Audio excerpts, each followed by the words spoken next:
everybody. Thanks for coming. It's really nice to see a different crowd from me. I can just give you this background to you. So I'm feeling both very clever and very silly both at once. But CSIRO gave me some money last year to get some people together to look at vulnerability of the Great Barrier Reef to climate change.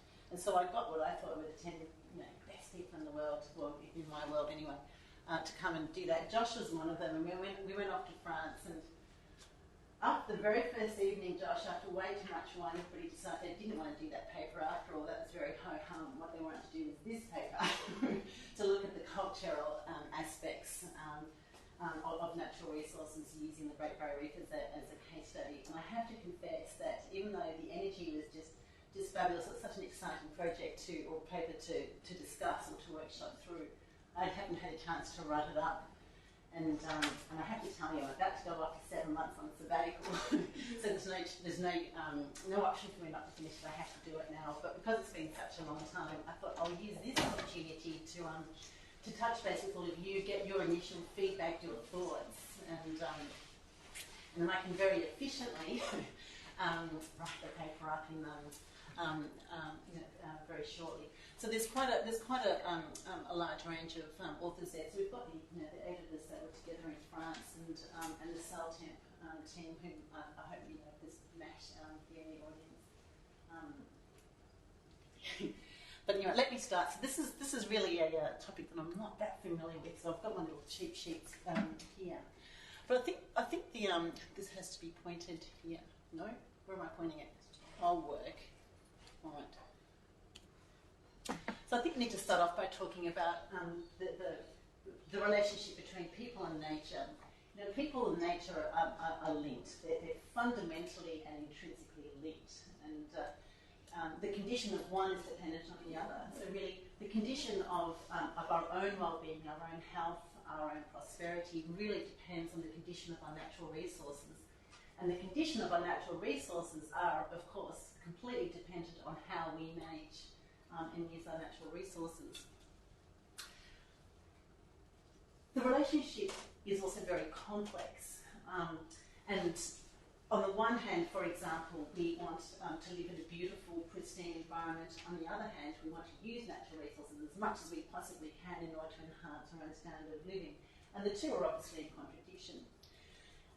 And this complexity can be seen in all sorts of ways, all sorts of aspects of this relationship. For example, well-being is one we derive a lot of our well-being from the condition of our natural resources. We derive a lot of security knowing that our resources are intact.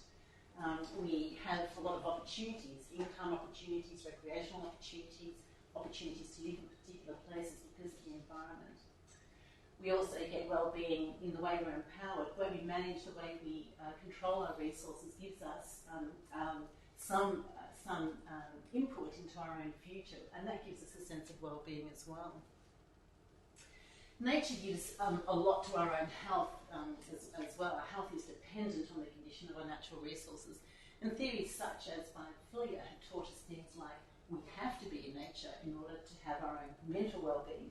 We know things, for example, that people who tend to be in nature more than others can repair themselves from hospital operation, for example, more quickly. They tend to take less sick days from work. They tend to have less disorders such as attention deficit disorders. And just as a tangent, we've recently learned American children have approximately 15 minutes in contact with nature each week. And that's been directly attributed to lots of behavioural disorder problems. But I think the ecosystem services literature is probably the body of literature that gives us the most insight, most recently, about the relationship between people and well-being, and what is it that relationship's all about. What do we gain from them? For example, we have resources provide us with provisions for our own survival. It provides us with an environment that's well regulated. It provides support for that. And most importantly, from my point of view, is that it provides cultural services. And this is one of the elements of the ecosystem services literature that's really not that very well developed. And that's what I'd like to talk about today. I wonder how many things I've forgotten to tell you. But culture exists at an individual level, at a community, at a nation, and it develops. We develop culture around resources. The way we value our resources, the way we use our resources, the attitudes, the perceptions, the experiences, the way we interact with our resources is really all part of who we are as individuals, as communities, as nations. It's part of our culture. Except that the rate at which nature is being modified is so accelerated in some places that it's not possible for our cultural, for many cultural dimensions to actually keep up with the rate of with the rate of change. And I think that we can probably attribute this or liken this to what it's like going to war. In the olden days, we used to go to war with a very known enemy. That enemy, we went to war because our culture was threatened. Culture is so important to us that we're willing to send our children, our sons and our daughters to war because we want to protect our culture above all else. Yet, right in front of us, our natural resources are degrading, and we don't have the facility at the moment, according to some of my colleagues, such as Ian McCallum, to prevent this situation happening where our culture has been directly threatened. When we lose a war, we lose our honour, we lose our culture, we lose our identity, we lose our national pride. These are very serious issues. We know culture is important, yet we haven't really sat down and spent the time trying to understand to what extent is nature part of our culture, and to what extent should we really be standing up together and fighting for what is important to who we are.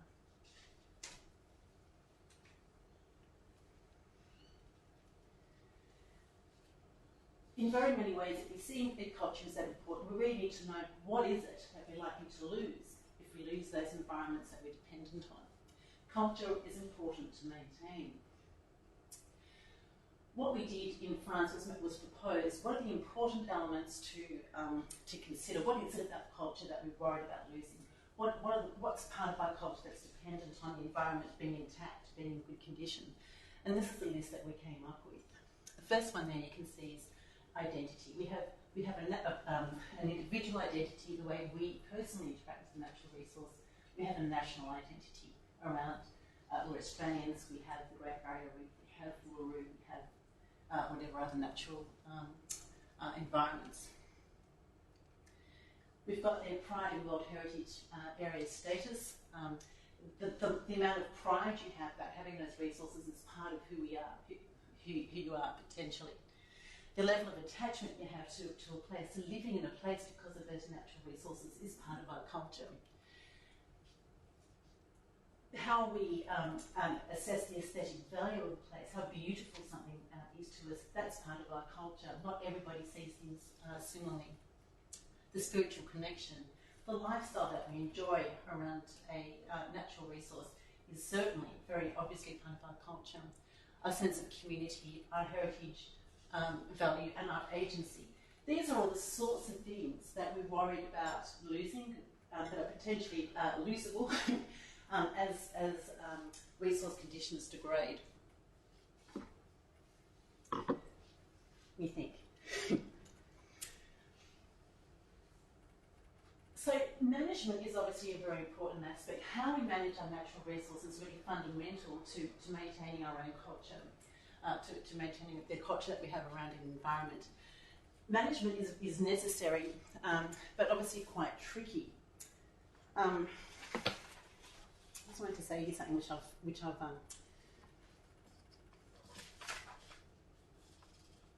sorry. Yeah. So it's not just the environmental, it's not just environmental decline that can disconnect people from an environment. It can also be the management regime. So whether you overprotect a natural resource or whether you actually promote its acceleration, they're both other ways in which management can interfere with the connection between people and nature, and can also cause a shift in that cultural relationship. So managing natural resources is necessary, but it is very tricky, and you'd have to be like I think, a very, very good general in an army, like Napoleon, who understood exactly what it would mean to lose a war and to lose their culture. And I think that's a very good, to me, that's a very clear analogy about what it is that we're fighting for. It's a very, very different type of situation that we've always had traditionally, but certainly with very strong analogies. But I think the thing about culture is it's one of those aspects that we trade off without being able to quantify or understand what it is that we're losing. Managing resources is risky. There are trade-offs involved in any decision, and management decisions in particular. For example, if we were to have coastal development, it comes at a great benefit to a lot of us living on the coast, but fishermen now have to potentially move further afield in order to maintain their income. Port development or coal port expansion is great to put nations on that global market for selling coal, but it also comes at a local cost. For example, the tourism industry may well be affected. But because of our focus on the economics in society, we really do understand what those dollar trade-offs will be. We understand exactly what it is that we're using in terms of dollars. That's very clear, and I understand it to be apparently very easy to calculate. We also understand what it means environmentally. We do have a very strong belief that the environment, maintaining the environment, is intrinsically important for some reason. But what we're less well able to do is understand what does it mean for our culture. Culture is difficult to represent. Now, obviously, culture is not a static thing, and it's not something that we're going to lose overnight. We don't all of a sudden become culturalists, even though that's what people say about Queenslanders. But our culture is evolving constantly. It is dynamic. It's influenced. It occurs in different places at different times in different ways. But it's and of course, it's going to be difficult to measure. We have conflicts because of our cultural beliefs, because of our cultural beings, and this happens at all scales. At an individual level, we still don't understand what our culture really is sometimes. So I know the last media release we did with Southend, I had lots of young men ring me up and say, I just want to explain to you that I am, 20, 40 years old. I left school at the age of 16. I have no skills, but I drive a truck now at the mining industry in wherever they work, and anywhere between, and they would tell me something like $180,000 to $250,000. So this job is really important to me, but I also want to tell you that on the weekend, I love, and I'll tell you things like spearfishing or snorkeling or boating of some sort. And when I was a little boy, I used to go to this place and I could spend all weekend catching fish. Now I don't even see a thing because it's so murky. So even at the individual scale, individuals can't work out what's the most important value to them. They can't work out in their own self what's most important, who it is that they want to be, what's their identity, what's their culture around the Great Barrier Reef. It is very complex, very difficult, and it's internal conflict, not only within the individual scale, but within communities, within nations. So you can see that it's going to be quite difficult to work out how do we start to represent culture. But the difficulty with culture comes, of course, in all sorts of levels. We obviously get conflicts in culture and our value systems between groups, between recreational fishers, commercial fishers, for example. Across time, we're always worrying about future generations, and current generations are worrying about now. And we're also certainly very, very aware that different places have different values, different cultures, and there's certainly conflict as well. So really, what we're starting to see is a very, very complex situation, and probably for that reason, it has been very difficult to incorporate into natural resource management decision-making processes. So I want to bring your attention now to the context or the case study of the Great Barrier Reef. We're involved in a long-term monitoring program. We've had the opportunity to ask lots of people similar questions or the same question. And this is one that we asked for 1,000 people online. These are people that came from all over Australia. very, very representative. You can ask me for the details later. But you can the very first question we ask them is, what are the first words that come to mind when you think of the Great Barrier Reef? And this just gives us a very quick snapshot of the sort of relationship that Australians have with the Great Barrier Reef. I mean, obviously people are saying coral and fish, but one of the words that comes out is beautiful, amazing, awesome, inspiring. These words give us some glimpse into the relationship of the cultural relationship that people have with the Great Barrier Reef. And I think this graph, many of you probably have seen it, but I think it really, this is Jeremy Goldberg's, I think it really encapsulates how important the Great Barrier Reef in particular is as an iconic landscape in Australia. Here just to let you know, we randomly put the Great Barrier Reef through a list of other iconic or potentially iconic Australian landscapes and asked people to rate them as, are they the most inspiring, the second most inspiring, the third most inspiring place? Inspiring, but not in my top three, not inspiring, or don't know. And you can see that what's happened, so this is people who said don't know, and these are the most inspiring ones here. So lots of these places had people say these are the most inspiring. But 46%, 460 people actually rated the Great Barrier Reef as the most inspiring landscape to them in Australia. Now, that's just a little taste of what the relationship is between Australians and the Great Barrier Reef. So these are people that don't live, or mostly don't live here in Queensland. So just giving you that little snippet of information that we've got, we know that there's a relationship between Australians and probably others and the Great Barrier Reef. Our aim was then to propose an approach to represent culture that could be used in NRM. So we obviously can't use a dollar currency. We can't use an environmental currency, that this many hectares of seagrass about to be destroyed. But how could we best represent Australian culture and have that included in our decision-making processes? And hopefully, So what we decided to do was to represent not only Australians, but people who use and not necessarily use the Great Barrier Reef. And we ended up doing, because of the project we were on, we were able to interview 3,000 Australians in the end, 3,000 local residents. We just went up to people in 14 public places in Queensland, face to face. 118 of them identified themselves as traditional owners. We, by telephone, interviewed commercial fishers and tourism operators, and got more or less all of them, a good representative population of them.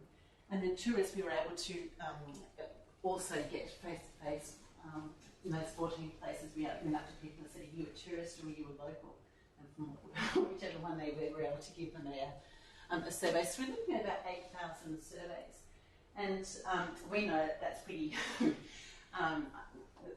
that's pretty important to a lot of decision makers. It's not just a small population, but they wanted to know that it was pretty representative of the survey groups, of the stakeholder groups we were interested in.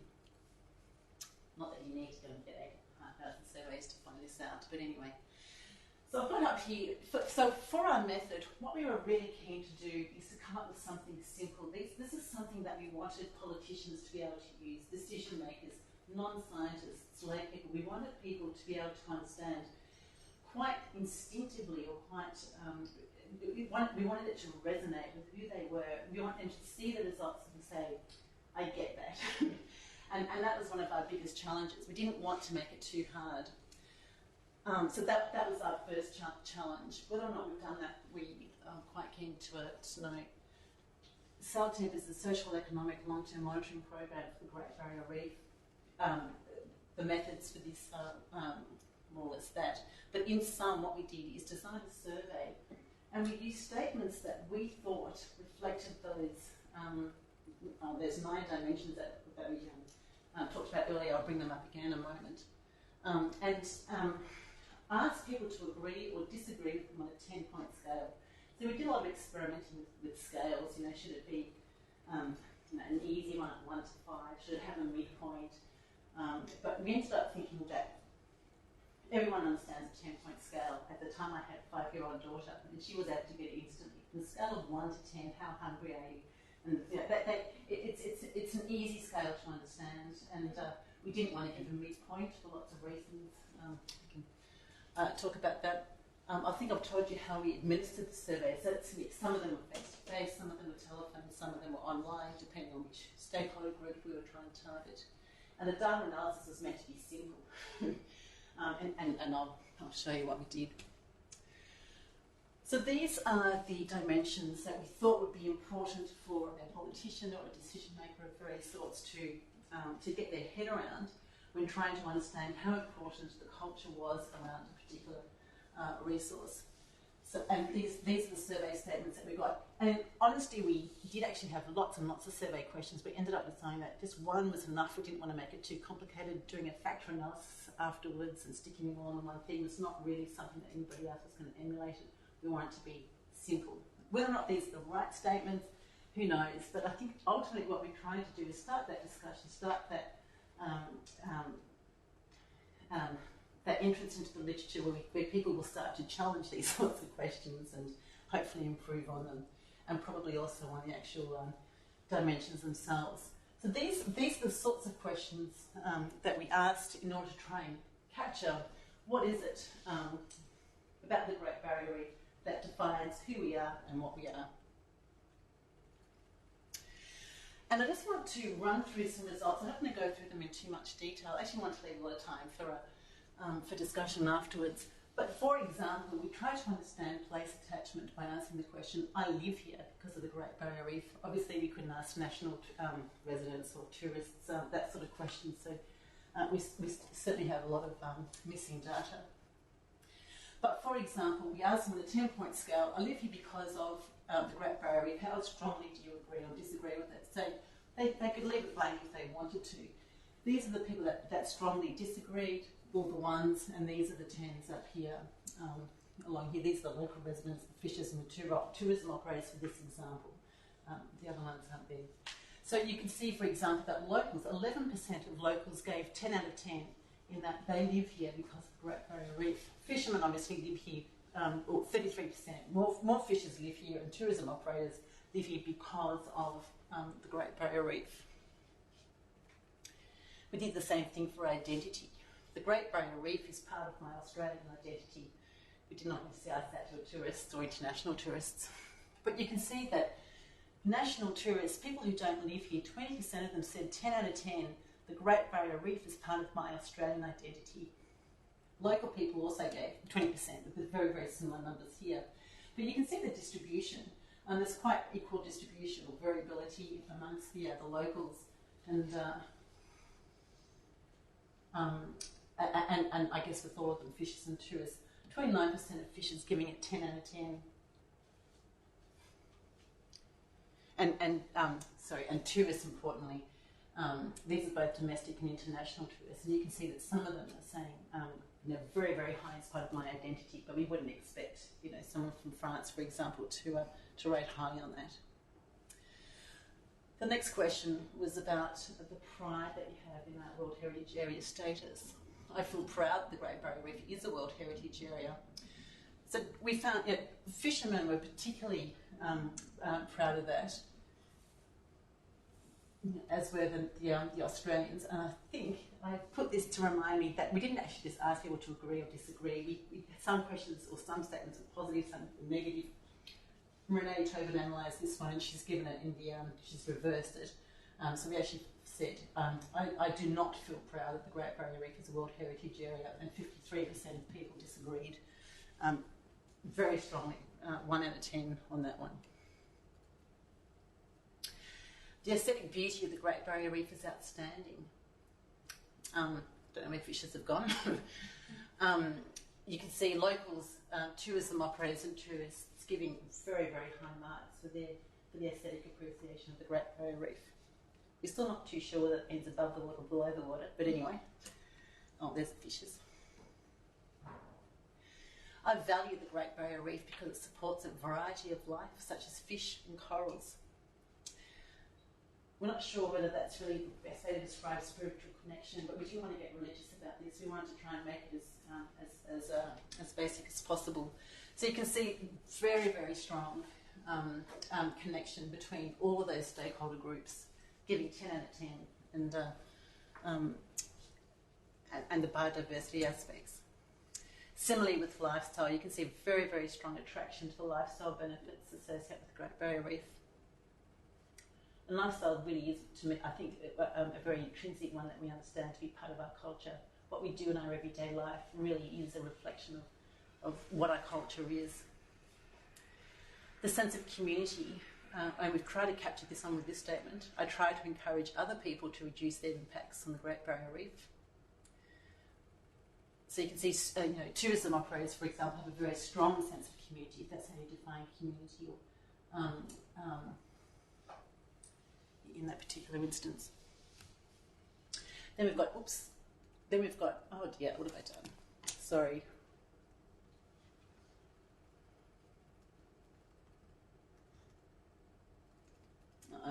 And then we've got the heritage value. So I value the Great Barrier Reef because we can learn about the environment through scientific discoveries. That's good for all the ecologists in the room.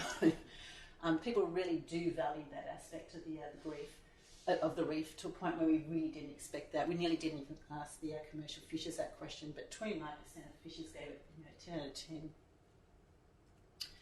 And then agency, we actually used 2 questions there.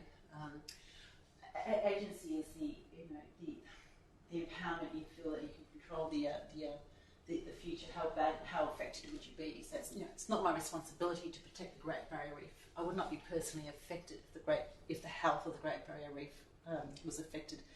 This is responses from Australians around the country, and you can see that even if people don't live near the Great Barrier Reef, people are still saying that they would be personally affected, and we see this very much part of their culture. They're certainly not impacting on their income in any way.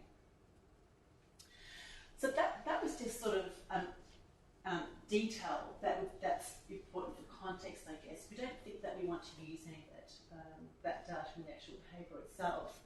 What we thought would be important is how do you capture all that information on the one graph? And Josh, I still can't work out how to get rid of missing data. It's insisting on putting it through the thing. I only did this last night. But they're so with national residents, for example, they don't have place attachment, and I don't know. We've missed out on some other ones. The domestic tourists and international tourists don't have place attachment. Yeah, right. So it's more of a 0 when you're just. It's a 0 rather than an NA. Yeah. But so let's go muck around with this one.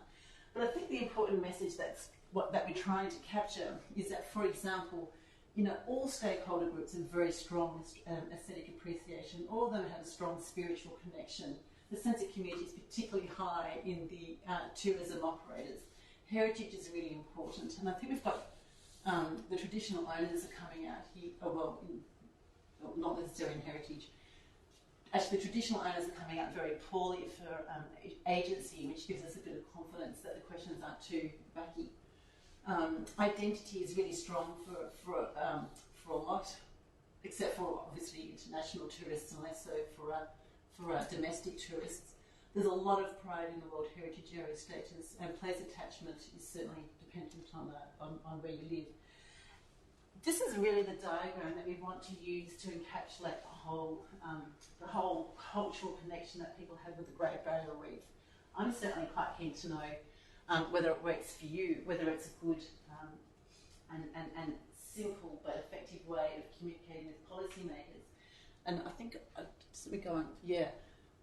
We know that capturing the cultural dimensions is not unique. We know lots of work has been done where place attachment, for example, is really teased out in lots of ways. How many friends and family do you have this year? What would it mean for you to go away? How many times do you use the resources? So we know that lots and lots of work is being done that even quantifies the relationship that people have.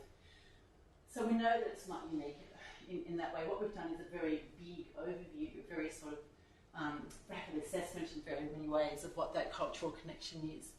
But what we do know from what we've what we've gotten out is that culture does matter in the Great Barrier Reef. It matters a lot, and it's really hard to know how to represent that. But we think that this might be a way of being transparent. The triple bottom line reporting is a big deal in a lot of natural resource management agencies, and being able to say, well, now we can measure the cultural dimensions. We know that the local community has high levels of pride, not in World Heritage Days, but pride in the condition of the resource, for example. That may well help decision makers to take that information and argue against other elements of the dollar or of environmental damage. Whether or not it's simple enough or whether it's too simple is certainly something that I'd like to discuss. But ultimately what we're trying to do is develop a currency. Now, the currency we've got here is a cultural currency. It's a 1 to 10, depending on what the actual dimensions are. But there is there's sort of a new fashion or a new mode in natural resource management reporting where they use report cards. And this is certainly one way. And the social element, the social side is often just not even considered because it's just too hard. And there are certainly some examples coming through now in the literature where they're showing how cultural, at least social elements, such as the number of people or the schools that are affected, for example, will be affected. But we hope that this might be a very easy way to stick the spider diagram on report cards and say this is what the current status of the cultural connection is between your local community and the natural resource that you're worrying about or reporting on. And I think that's all I'd like to say for the moment, but I'd really like to open it up for questions. What do you reckon?